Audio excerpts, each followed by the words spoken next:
얼마 전에 우리 설날 지났잖아요. 설날에 제일 많이 하는 인사가, 특히 세배하면서 하는 인사가 새해 복 많이 받으세요. 새해 복 많이 받으세요.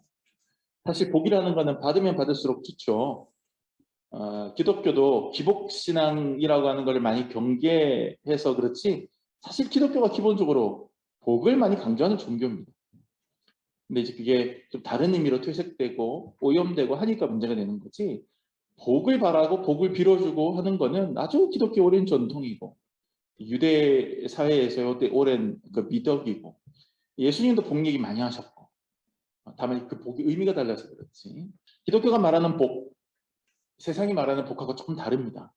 또 요즘 대선판에서 자꾸 무속신앙, 샤머니즘, 점치고 막 이게 좀 많이 나오는데, 그 사람들이 강조하는 복하고도 또 달라요. 세상에서 말하는 복은 철저하게 육체적인 것이고 철저하게 물질적인 것입니다. 건강하고 오래 살고 부자 되고 출세하고 그런 겁니다. 근데 우리 기독교의 성경이 말하는 복은 그것과는 달라요. 물론 장수하고 이름 드날리고 후손 번창하고 그런 걸 복받았다고 표현하는 성경 본문도 많이 있습니다. 창세기에도 그런 본문 많이 나오고요. 시편에도 많이 나오고요. 여러분 요즘 잠언 쓰기 하실 텐데 잠언에도 그런 식으로 복을 표현하는 구절들이 몇 개 있어요. 그러니까 그런 것도 분명히 복이에요. 기독교가 볼 때도. 현세적인 복. 잘 먹고 잘 사는 것.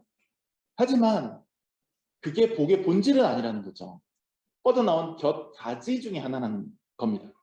그러니까 중심이 되는 복을 받는 게 중요한 거고, 그 곁가지에서 뻗어나오는 다른 잔가지 복들은 A라는 모델이 있을 수 있고 B라는 타입이 있을 수 있고 C라는 타입이 있을 수 있고 D라는 모델이 있을 수 있고, 근데 그 중에 C, D에 해당되는 게 뭐 재물의 복, 건강의 복 이런 거라면 그게 우리의 입에 달콤하니까 그거 받는 것만 복이라고 생각하고 나머지를 다 우리가 밀어넣는 거죠. 말하자면 나무 앙무루가 있으면 나뭇잎도 있고 나무 가지도 있고, 그렇죠? 열매도 있고 뿌리도 있고 여러 가지가 있잖아요. 마찬가지로 하나님이 주시는 복도 여러 가지가 있는데, 그 중에 이제 일부 물질적인 것도 있고 육체적인 것도 있고 장수도 있고 뭐 그런 게 있는 거죠. 그것도 하나님 주시는 복입니다.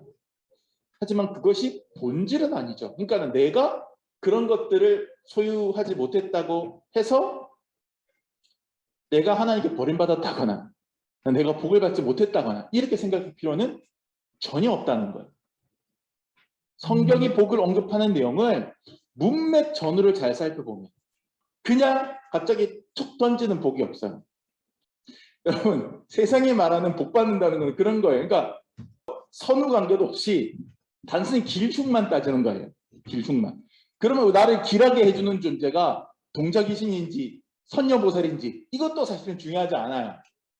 그렇죠? 내가 그것을 성취하고 받기만 하면 되니까 옥황상제가 주든 삼신할머니가 주든 동자귀신이 주든, 그렇죠? 내가 받는 그 복만 중요한 거예요. 그런데 기독교가 말하는 복은 완전히 달라요. 기독교가 말하는 복은 항상 복이라고 하는 게 등장하는 본문의 전후 과정을 살피면 뭐냐면 하나님과의 관계가 나와요. 하나님과의 관계가 확실하면, 하나님 말씀에 순종하면, 마음이 청결하면, 심령이 하나님 안에서 가난하면, 의를 위하여 하나님의 의를 위하여 핍박받으면, 모든 것이 하나님과의 관계 안에서 복을 해석합니다. 오늘 본문 말씀도 잘 읽어보면 그래요. 성경에 나오는 복은 언제나 하나님과의 관계 안에서, 내가 하나님 안에 관계 안에 있는 것이 그게 복이다. 바로 내가 하나님과 관계가 확실하면 그게 복이에요. 아까 비유한 걸로 치면 나무 그 자체인 거예요. 그게 나무 그 자체예요. 그 나무에 이제 물질의 복도 달려있을 수도 있고 건강의 복도 달려있을 수도 있고 있지만, 그것들이 이 복의 하나의 부분으로서 뻗어나온 거니까 그것도 복이라고 부를 수 있지만 그것이 복의 본질, 원류는 아니라는 거예요. 성경에서 말하는, 기독교에서 말하는 복의 원류는 하나님과의 관계가 바로 서 있느냐, 내가 하나님 안에 바로 서 있느냐, 그거예요. 오늘 본문도 똑같습니다. 그런 흐름으로 나가는 겁니다. 내가 물질이 없어서 공공해도, 내가 건강이 없어서 아파도 하나님 안에 있으면 그 사람은 복받은 사람이에요. 내가 출세하지 못했어도 하나님이 주신 기쁨이 내 안에 있으면 그 사람은 복받은 사람이에요. 내가 장수하지 못해도 예수님의 제자로 최선을 다해서 주어진 삶을 살려고 노력했다면 그 사람은 최고의 복을 이미 받았고 그 복을 누리는 사람이에요. 거꾸로 내가 아무리 물질이 많아도 건강해도 출세해도 권력을 가졌어도 하나님 안에 있지 못하거나 구원받지 못했다면 그 사람은 박복한 사람이에요. 물질이나 건강이나 출세는 하나님이 주시는 진짜 복의 본질이 아니라 거기서 파생된 몇몇 열매들 중에 하나일 뿐이에요. 그러니 우리가 하나님께 복을 구할 때는 내가 하나님의 사람이 되고 또 하나님의 성품을 닮아서 하나님 뜻대로 살기를 구하는 그런 것이어야 합니다. 그게 진짜 복입니다. 자, 여러분 유명한 영양제 TV 광고 문구 중에 그런 게 있습니다. 들어보셨을 거예요. 느껴보세요. 드신 날과 안 드신 날의 차이. 보셨죠? 아워밍 올드 이거죠. 예. 아주 자신감 넘치는 광고 문구라고 저는 생각합니다. 경험해봐라. 경험하면 알 수 있다. 그거죠. 이 영양제 먹은 사람과 안 먹은 사람들은 확 차이가 난다는 거예요. 그 정도 효과가 확실하다. 저는 하나님이 주시는 복도 이와 같다고 생각합니다. 세상이 말하는 복, 뭐 요즘 특별히 선거판에서 뭐 무속에 대한 이야기들이 많이 있는데 점쟁이나 무당이 빌어주는 그런 가짜 복 말고 진짜 복, 하나님 안에서 받는 진짜 복은 경험해본 사람만 아는 거예요. 그래서 저도 여러분에게 자신감 있게 이렇게 말할 수 있습니다. 경험해보세요. 하나님의 복, 드신 분과 안 드신 분의 차이. 하나님의 복을 받아서 누리는 사람과 그것을 거부한 사람 간의 차이를 가장 잘 묘사하고 있는 성경 본문이 오늘 우리가 읽은 시편 1편 본문 말씀이 아닐까 저는 그렇게 생각을 합니다. 묵상을 하다 보니까 이 시편 1편 말씀은 하나님께 복받은 사람에 대한 것을 주제로 삼고 있지만 복받지 않은 사람, 복받지 못한 사람에 대한 이야기도 그만큼 많이 해요. 그 두 개를 대비시키면서 하나님께 복받는 사람이 어떤 사람인지를 설명해가는 그런 방법론을 취하고 있는 것 같거든요. 대비, 대조의 그 어떤 방법론이겠죠? 기법이겠죠? 자, 1절은 딱 이렇게 시작합니다. 주제부터 딱 던지고 연역적으로 시작합니다. 복 있는 사람은, 복 있는 사람, is 이렇게 딱 시작되는 거예요. 그렇죠? 아, 복 있는 사람에 대한 이야기 이렇게 하겠다. 이렇게 하겠다. 그런데 복 있는 사람은 어떤 사람인지 설명하기 위해서 아까 말씀드린 것처럼 복 없는 사람, 복 못 받은 사람 혹은 복을 거절하거나 거부한 사람의 이야기를 먼저 쭉 하는 거예요. 그러면서 이렇게 안 하는 게 복 받은 사람이다. 이렇게 얘기하는 것이죠. 1절 말씀에 딱 정확하게 나와 있습니다. 복 있는 사람은 그럼 뒤에 세 개가 딱딱딱딱 잘라서 나와요. 요게 아니고 요게 아니고 요게 아니어야 복 받은 사람이다. 첫 번째 뭐가 나옵니까? 첫 번째 복 있는 사람은 악인들의 꾀를 따르지 않는다. 악인들의 꾀. 악인들. 근데 악인하고 꾀하고 붙여놨어요. 꾀가 옛날 전래동화 보면 꽤 많은 토끼 뭐 이런 거 있잖아요. 그래서 이 꾀가 좋게도 나오거든요. 근데 제가 말하는 여기서 말하는 본문에서 말하는 꾀는 그렇게 세상을 좀 이렇게 순간순간 재치 있게 살아가는 그런 꾀를 얘기하는 게 아니에요. 여기서 말하는 꾀는 사람이 좀 잔머리 잘 돌아가는 사람이 있어요. 저는 이제 잔머리가 잘 안 돌아가는 그런 캐릭터였거든요. 이거든요, 지금도. 근데 정말 잔머리가 탁탁탁 돌아가는 친구들은 보면 기가 막혀요. 기가 막혀요. 시험 준비할 때도 그렇고요. 사람들하고 관계, 인간관계 형성할 때도 보면 기가 막혀요. 저 그거 나쁘게 안 봅니다. 그것도 분명히 그 사람 스타일이고 그 사람 가진 장점이에요. 그러니까 여기서 말하는 꾀라고 하는 거는 그런 걸 얘기하는 게 아니에요. 무언가 좀 다른 의도가 있는 꾀예요. 왜 제가 그렇게 얘기를 하냐면 악인의 꾀라고 했잖아요. 근데 이 악인이라고 하는 말을 히브리어 원어로 찾아보면 라사라고 하는 단어를 쓰는데 이 라사라고 하는 말이 그냥 성품이 약한 사람, 나쁜 사람 이런 뜻이 아니라 히브리어 단어 자체가 법정에서 유죄 판결을 받은 죄인이라고 하는 의미로 쓸 때가 많아요. 쉽게 말하면 여기서 말하는 악인은 결정된 사람이에요. 나쁜 사람. 나쁜 사람으로 공식적으로 딱 유죄 판결을 받은 사람. 그런데 거기에 꾀를 붙였어요. 그건 뭐예요? 이 사람이 유죄 판결을 받을 정도로 나쁘게 머리를 쓴 걸 얘기하는 거죠. 그게 악인의 꾀예요. 단순히 이제 눈치껏 잔머리 쓰는 그런 거 말하는 게 아니라 내 유익을 위해서 교묘하게 죄를 짓기 위해서 머리 쓰는 거. 여러분 정말 죄도요. 머리가 좋아야 짓습니다. 여러분 거짓말 잘하는 사람 머리 얼마나 좋은지 몰라요. 내가 무슨 얘기로 거짓말을 했는지를 기억을 다 해야 거기에 또 걸맞게 순간적으로 또 거기에 악의가 들어맞는 거짓말을 만들어내는 거거든요. 그게 안 되는 사람은 곳곳에서 뻥뻥뻥뻥 이제 허점이 나는 거죠. 주로 이제 경찰, 검찰들이 취조할 때 그런 부분들을 파고들어서 논리의 허점을 찾아내는다고 하잖아요. 경제사범들, 복잡한 사기 사건 연루된 사람들. 저는 그 사람들이 저지른 범죄에 대해서요.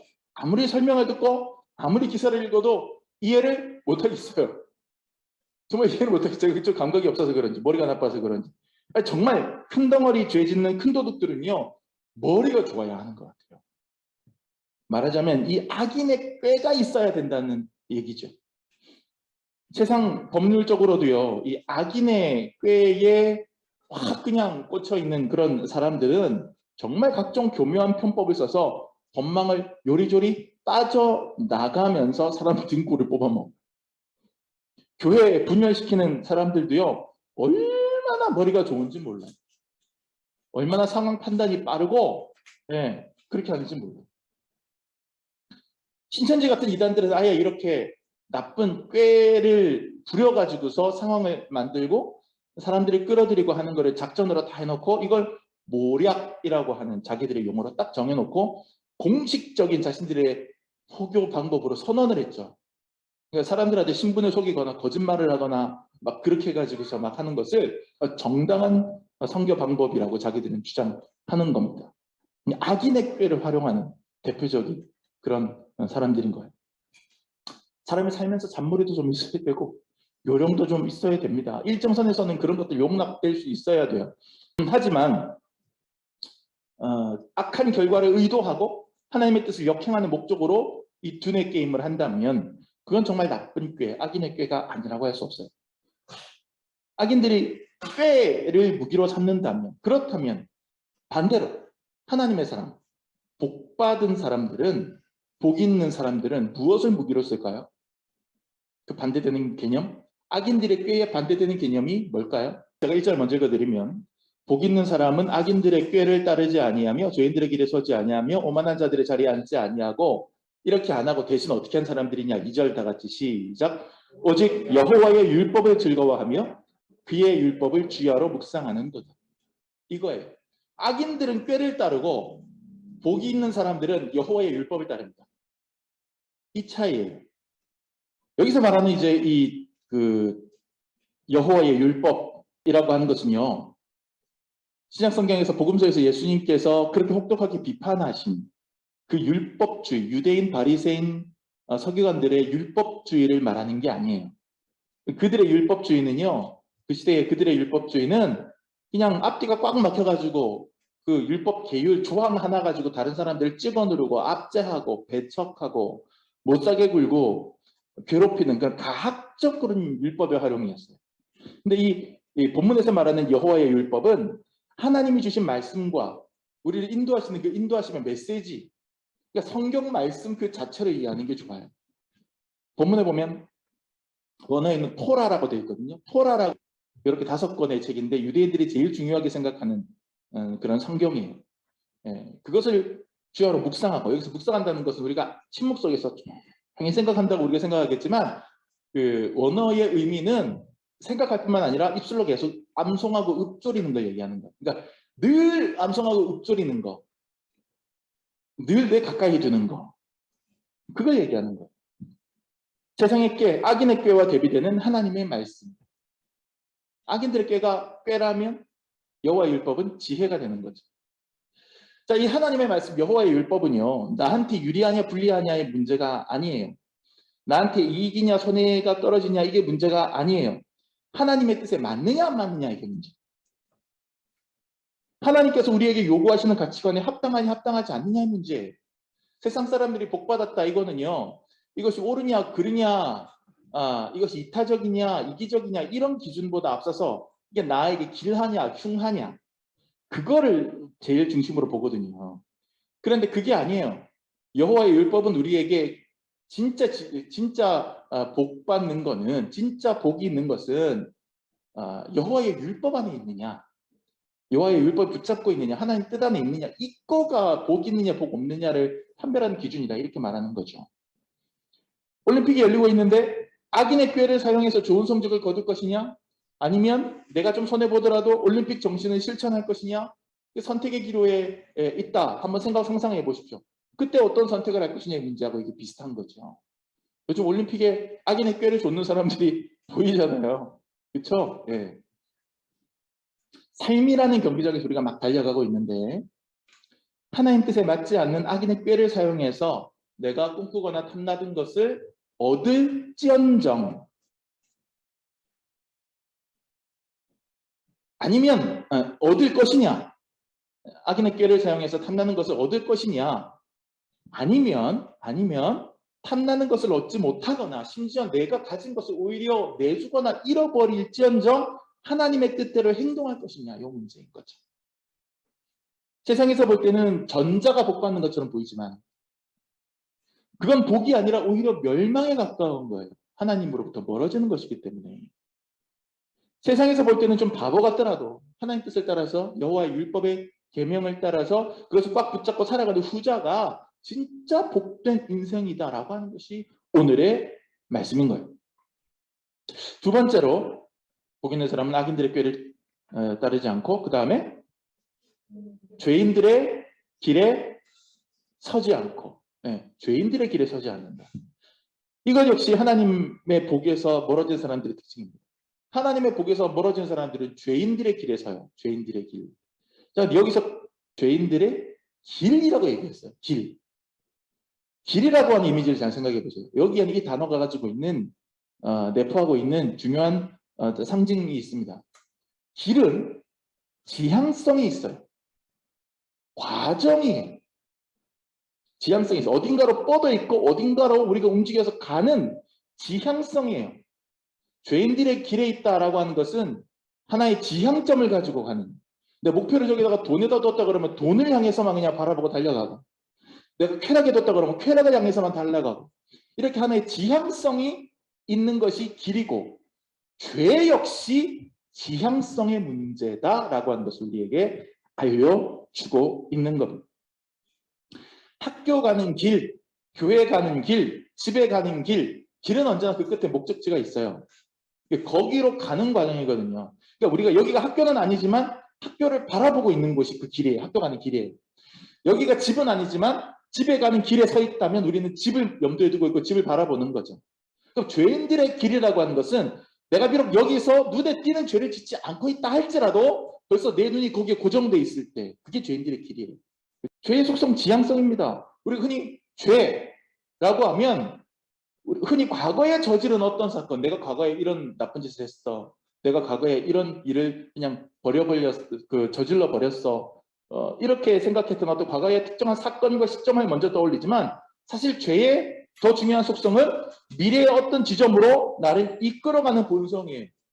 어두운 본성이란 말이에요. 우리가 인간이 모두 죄인이다라고 말할 때 그것을 어떤 그 세상의 법정처럼 내가 과거에 이런 죄를 지었느냐 안 지었느냐 이 문제로 해석하면 안 돼요. 인간은 본질적으로 죄인이다라고 하는 것은 인간은 언제나 본질적으로 죄에 끌리는 존재다. 죄의 지향성을 갖고 있는 존재다. 이런 의미로 해석을 해야 되는 거죠. 그래서 우리 안에 그런 지향성이 있고 그것이 내 안에서 겉으로 드러나지 않아도 안에서 계속해서 발현되어서 나의 생각을 오염시키고 그렇게 하기 때문에 우리는 모두가 죄인일 수밖에 없는 거거든요.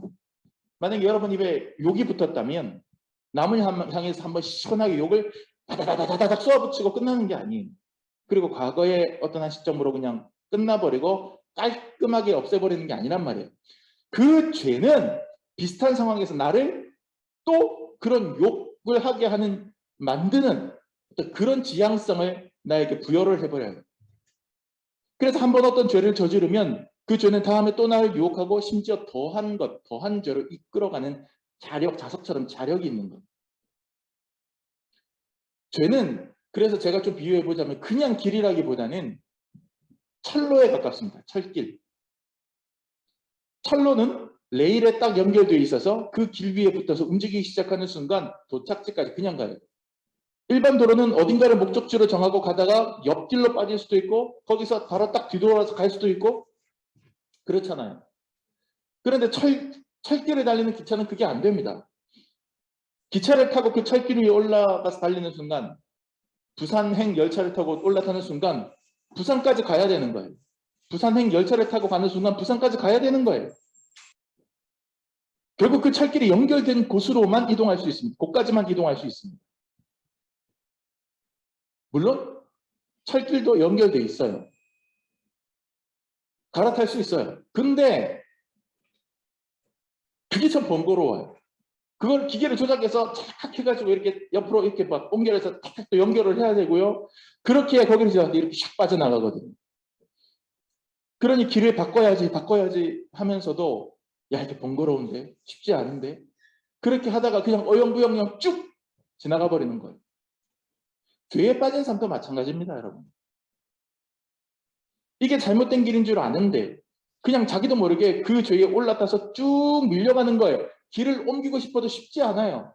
이거 아닌 거 아는데 하는데도 쉽지 않아요. 철길에 올라탄 이상 그냥 쭉 가는 거예요.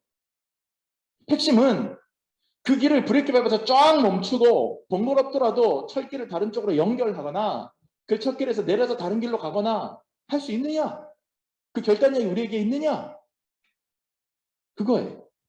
그래서 내가 목적지를 다른 곳으로 설정을 하고 안전지대, 진짜 안전, 복된 그 땅으로 내 목적지를 다시 설정할 수 있느냐? 내 삶의 지향성을, 내 본성의 지향성을 다시 설정할 수 있느냐? 그게 우리가 복된 자냐 복된 자가 아니냐를 가르는 관건이 될 수 있는 거죠. 여기에 대한 해결책이 마지막 6절에 나옵니다. 무릇 의인들의 길은 여호와께서 인정하시나 악인들의 길은 망하리로다. 자, 악인들의 길이 가는 죄인들의 길이 가는 마지막 종점이 어디라고요? 망하는 길이에요. 그게 종점이에요. 거기까지 그냥 철길이 올라타서 쭉 달리는 거예요. 근데 만약에 우리가 멈춰서서 길을 옮겨 탄다면 그러면 그것은 의인들의 길이 되는데 이 의인들의 길은 어떤 길로 갈아타야 되느냐. 우리가 만약 그냥 다른 길로 갈아타면 또 더 안전대로 갈 수도 있잖아요. 그럼 어떤 길을 선택해서 가야 되느냐. 죄인들의 길에서 벗어나서 어떤 길을 가야 되느냐. 의인들의 길은 여호와께서 인정하시나 그랬거든요. 여호와가 인정하시는 길을 찾아야 돼요. 하나님이 인정하시는 길을 찾아야 돼요. 그 길이 우리가 진짜로 옮겨 타야 할 길입니다. 죄인들의 길과 대척점에 있는 의인들의 길. 그 길의 지향점은 여호와의 인정이다. 이 얘기. 죄악의 본성이 끌어가는 길이 아니라 하나님이 그래 나도 공감해. 오케이. 나도 그렇게 생각해. 잘했어. 하실 수 있는 그 길. 서울의 2호선 서울 을지로 순환선이라고 옛날에 을지로 순환선이라고 불렀는데 요즘 어떻게 했는지 모르겠어요. 순환선이 있어요. 초록색 라인. 요즘도 있죠. 제가 지하철 타본 지 오래돼가지고 서울 지하철. 방향을 거꾸로 타도 시간만 많이 두지 않으면 한 바퀴 돌아서 다시 그 지점으로 옵니다. 어쨌거나 한 바퀴 돌다 보면 내가 원하는 여기에 내릴 수는 있어요. 시간이 많이 걸려서 그렇지. 그런데 그 순환선이 아닌 다른 라인 같은 경우에는 이거는 내려서 열차를 반대 방향으로 옮겨 타기 전에는 되돌아올 수가 없어요. 되돌아올 수가 없어요. 그냥 거기까지 쭉 가는 거란 말이에요. 무조건 내려서 갈아타야 되는 거예요. 죄도 그래요. 죄도 우리가 스톱하고 거기에서 내려야 돼요. 그 길에서 바깥에서 나와야 돼요. 그 길에 있는 동안에는 계속해서 갑니다. 그 길 밖으로 나와야 돼요. 그리고 다른 길로 갈아타야 되는 거예요. 그게 우리가 복받는 길입니다. 우리가 진짜 하나님의 복받는 주인공이 되려면 지금 내가 어떤 길을 걸어가고 있는지에 대한 파악이 돼요. 지금 내 생각이, 지금 내 감정이, 지금 내 마음이, 지금 내가 하고 있는 행동이나 습관들이 그것이 과연 여호와가 인정하시는 것인가? 거기에 대해서 질문을 던져봐야 되는 것이. 이것이 나의 쾌락을 채우기 위한 것이고 나의 욕심을 채우기 위한 것이면 그건 죄인들의 길이에요. 그리고 그것은 망하리로다 이렇게 되는 거예요. 하나님이 여러분의 인생을 향해서 기대하고 있는 것이 무엇인지 궁금해하면서 어떻게든 그것을 찾아보려고 하면 그것이 의인들의 길입니다. 그것이 복 있는 사람의 길입니다. 여러분 지금 어떤 인생 길로 걸어가고 계십니까? 마지막 세 번째 뭡니까? 1절 끝에 보면 처음에 악인들의 꾀, 두 번째 죄인들의 길, 마지막 세 번째 뭐죠? 오만한 자들의 자리. 그렇죠? 오만한 자들의 자리에 앉지 아니하고 악한 죄인들이 집착하는 게 특히 그 중에서도 되게 오만함에 빠져있는, 교만함에 빠져있는 사람들이 제일 중시하는 게 바로 자리예요. 이 자리가 사람을 굉장히 힘들게 만듭니다.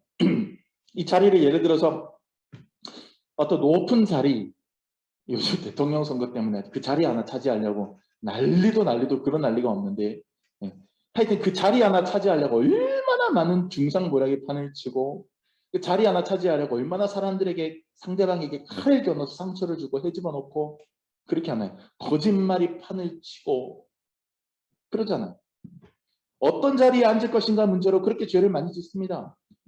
그 자리 차지하면 어떻게 됩니까? 이렇게 힘 딱 주고 뻐기고 거들먹거리는 거죠. 소위 말하는 갑질하는 거죠. 하지만 영적으로 보면 오만한 자의 자리에 집착할수록 오히려 영적으로는 세상적으로는 오히려 그 자리에 차지하고 앉아서 든든해 보이고 안정적으로 보이지만 신앙적으로 영적으로 그 사람의 영혼을 들여다보면 이 사람은 자리 자체를 잃어버린 사람이에요. 4절 다 같이 시작. 악인들은 그렇지 아니하며 오직 바람에 나는 겨와 같도다. 이게 그 얘기거든요. 겨라고 하는 게 뭐예요? 곡식 탁탁 털고 나면 거기에 나오는 껍데기. 바람 한번 불면 날아다니잖아요. 그러니까 자기들은 진짜 오만한 자의 자리에 앉으면 이 세상에서 떵떵거리는 안정적인 자리라고 생각을 하지만 사실은 이리 쓸리고 저리 쓸리고 영혼은 그 사람 영혼은 그 자리를 어떻게든 유지해 보려고 다른 사람한테 뺏기지 않으려고 내 새끼에게 물려주려고 별을 뱉어서 다는 바람에 내 영혼은 중심을 잡지 못하고 날려다니는 바람이 나는 것처럼 하나님의 뜻을 무시하고 아무리 내가 원하는 그 오만한 자리에 앉아봐야 영적으로는 자기 자리 잃고 펄렁펄렁 떠다니는 그런 영적인 떠돌이 신세에 불과하다는 거예요. 물론 이런 반론이 있을 수는 있어요. 단순히 높은 자리가 목사님 오만한 자리입니까? 높은 자리 자체가 죄악이에요? 그건 아니잖아요. 그러면 다윗 왕도 죄인 그 오만한 사람이 세종대 왕도 오만한 사람이었습니까? 물론 그런 말은 아닙니다. 실제로 물론 그런 말은 제가 아니에요. 오늘 우리가 읽은 본문의 오만한 자라고 하는 표현을 원어로 찾아보니까 이게 그냥 오만한 단순히 오만방자한 사람을 얘기하는 게 아니에요. 여기에는 어떤 의미가 또 섞여 있는 단어냐 하면 이거는 비웃는 자, 조롱하는 자 이런 뜻이에요. 깐죽깐죽된 사람도 있잖아요. 우리 집에도 제가 누구라고 말은 못하지만 있어요. 한 2명 있어요. 앞에 보세요. 앞에 보세요. 깐죽이 2호 앞에 보세요. 이게 사실 이 뜻이 더 강하대요. 이 단어가. 오만하다, 교만하다는 것보다 비웃는다, 조롱한다 이 뜻이 더 강한 단어래요. 그래서 어떤 번역 성경에 보면 비웃는 사람, 조롱하는 사람을 번역해놨고 우리가 가지고 있는 개역개정판처럼 이런 성경에는 또 오만한 사람이라고 이렇게 번역을 했는데 저는 이게 크게 연결되어 있다고 생각합니다. 완전히 크게 이제 차이가 난다고 생각하지 않아요. 단순히 자기를 높이고 우쭐대는 사람의 자리라는 뜻이 아니라 자기가 그 오만한 자의 자리에 앉아서 하나님과 교회와 하나님을 믿는 신실한 사람들을 조롱하고 비웃는다면 아니면 꼭 신앙적인 게 아니더라도 다른 사람들을 계속해서 조롱하고 비웃고 아주 그냥 하대한다면 그 사람은 바로 오만한 자의 자리에 앉아 있는 사람이다. 어쩌면은 예수님께서 십자가에 못 박히셨을 때 그 밑에서 비웃고 조롱하고 침뱉고 네가 하나님의 아들이거든 십자가에서 내려와 보라 조롱했던 사람들 그 사람들이 높은 자리에 앉아 있는 사람들이 아니라 일반 평민들이었다 할지라도 어쩌면 그 사람들도 오만한 자의 자리에 있었던 거예요. 그러니 오만한 자의 자리라고 하는 것은 첫째로는 스스로를 높이면서 다른 사람들을 깔보는 허세에 가득한 자리를 말하는 것이고 둘째로는 단순히 완장차고 으쓱대는 사람이 아니라 다른 사람을 존중하지 않는 사람, 특히 하나님과 하나님의 사람들을 존중하지 않고 비웃고 조롱하는 그런 사람들이 모인 모임이나 자리, 그것을 오만한 자의 자리라고 표현했을 것 같아요. 이거 하나님께 복받을 사람, 또 하나님께 복받은 사람은 당연히 어떻겠습니까? 그런 자리를 거부하는 사람이어야 한다는 거예요. 그 자리에 앉지 않아야 된다, 복 있는 사람은. 우리가 어디에 가서 어울릴 것이냐가 그렇게 중요한 거예요. 우리는 어디에 자리를 펴야 되냐? 오만한 자들이 모이는 그것에 자리를 펴는 게 아니라 3절 말씀 시작. 그는 시냇가에 심은 나무가 철을 따라 열매를 맺으며 그 잎사귀가 마르지 아니함 같으니 그가 하는 모든 일이 다 형통하리로다. 자, 여기 뭐라고 나옵니까? 시냇가에 심은 나무. 시냇가에 심은 나무. 나무는 시냇가에 딱 심겨 있으면 거기서 수분을 쭉쭉 빨아들여서 싱싱하게 잘 자라요. 자리에 대한 이야기거든요.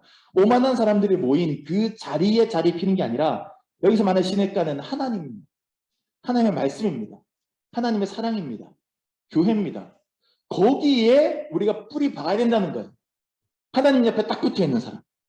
높은 자리냐, 화려한 자리냐, 대접받는 자리냐, 그런 게 판단 기준이 아니라 하나님의 은혜의 시냇가에 딱 붙어서 심겨 있느냐의 여부가 복 있는 사람이냐 아니냐의 판단 기준이 된다는 거죠. 하나님이 정말 꽃이나 화초를 기가 막히게 가꾸시거든요. 막 오는 손님들마다 깜짝 놀라서 감탄을 해요. 근데 이상하게 잘 키워서 카페에 갖다 놓으시면 어떻게 된 게 제 손에만 들어오면 얘들이 꼭 시들해져요. 히아신스가 얼마나 예쁘게 만들어서 갖고 오셨는데 제가 이제 물을 얼마나 줘야 되는지 몰라서 얘들이 이제 거의 지금 다이다이 하고 계세요. 지금. 네. 우리 장모님이 그러셔요. 기가 막히게 잘 키우시거든요. 이번 설에 광주에 가는데 입이 쩍 벌어지는 무슨 화원에 온 줄 알았어요. 세상에 요만한 걸 받았는데 이만한 화분으로 만들어놨어요.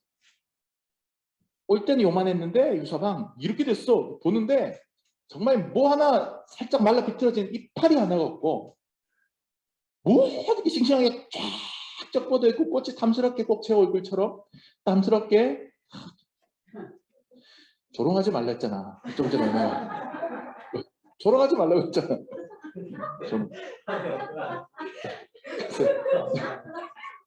조롱하면 복받는 사람이 아니에요. 존중해야지. 꼭 제 얼굴처럼 우리 주민이 얼굴처럼 딱 펴있는데 너무너무 놀라운 거예요. 어쩌면 그렇게 탐스러운지. 근데 걔들이 저에게 왔다면 저에게 왔다면 아마 운명이 달라졌을 거예요. 그러니까는 얘네 차이는 분명해요. 저희 장모님 신기래 권사님 곁에 있는 화초냐 유성열 목사 옆에 있는 화초냐에 따라 푸르냐 안 푸르냐 결정되는 거죠. 명확합니다. 우리 신앙과 우리 삶도 그래요. 교만하게 뻐기면서 남을 조롱하는 자리에 앉아서 세상을 아래로 깔아보고 살아가느냐 아니면 낮은 자리에서 이웃을 섬기면서 하나님 말씀과 교회에 딱 심겨서 살아가느냐에 따라서 우리의 영적 생활이 천지 차이로 갈립니다. 완전히 달라져요. 그래서 우리가 잠언 쓰기 한창이잖아요. 잠언 쓰기. 여러분 많이 쓰고 계십니까? 네. 벌써 다 쓰신 분도 계시고요. 제가 이제 어제 마침 잠언 24장을 제가 어제 썼어요. 24장을 쓰는데 오늘 이 말씀 전하려고 준비하면서 그런 마음으로 이제 가득 차서 봐서 그런지 잠언 24장 1절 말씀이 딱 마음에 박혀들었어요. 제가 읽어드릴게요. 잠언 24장 1절 말씀. 너는 악인이 형통함을 두려워하지 말며 그와 함께 있으려고 하지도 말지어다. 이런 말씀이었습니다. 너는 악인이 형통함을 부러워하지 말며 그와 함께 있으려고 하지도 말지어다. 이게 뭐예요? 오만한 자들의 자리에 앉지 말라는 얘기죠. 악인들이 잘 된다고 그거 부럽다고 그들과 같은 자리에 가서 쫄쫄쫄 쫓아다니면서 있지 말라는 거예요. 한껏 자기를 치장하고 우쭐해지는 자리, 악인들의 처세술에 동화되는 자리, 무엇보다도 다른 이들을 조롱하면서 비웃는 그 자리를 피하시기 바랍니다. 참으로 복 있는 사람은 하나님 안에서 겸손하고 진중하며 남을 존중하는 그런 사람이라는 것을 여러분 꼭 기억하시기를 부탁드립니다. 요즘 복권방이라는 게 많이 유행하더라고요. 이게 복권이라는 것도 옛날에 편의점에서 그냥 사고 팔고 이랬는데 요즘 아주 복권방, 옛날에도 그런 개념은 있었지만 요즘은 좀 제대로 갖춰져 있는 것 같습니다. 바로 우리 건물에도 옆에 복권방이 새로 생겼는데 뭐 저게 될까 싶은데요. 제가 화장실 키 들고 화장실 갈 때마다 복권방에 사람이 나오는 걸 봐요.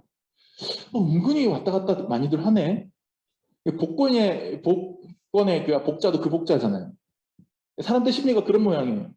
대박 1억 천금 얻는 게 복이라고 여기는 것 같아요. 그래서 복권이라고 부르겠죠. 자, 사랑하는 여러분, 우리가 서울 강남의 아파트 한 채를 살 로또 복권 당첨은 힘들지만 그보다 더 큰 복, 하나님 나라의 집 한 채 얻는 그 복은, 그 복권은 그냥 당첨될 수 있습니다. 그리고 사실은 그게 훨씬 더 큰 복이에요. 악인의 꾀를 따르지 않고 죄인들의 길에 서지 않고 오만한 자들의 자리에 앉지 않는 저와 여러분이 되시기를 바랍니다. 그리고 여호와의 율법을 여러분의 지혜로 삼고 여호와께서 인정하시는 길을 걸으며 하나님의 은혜의 시냇가의 자리를 잡고 뿌리를 받아 사철 푸른 잎사귀와 열매를 맺는 진짜 복 있는 사람이 되시기를 축원합니다. 우리 모두 경험해 봅시다. 그리고 세상에 증명합시다. 무엇을요? 하나님이 주시는 복, 드신 분과 안 드신 분의 차이. 기도합시다.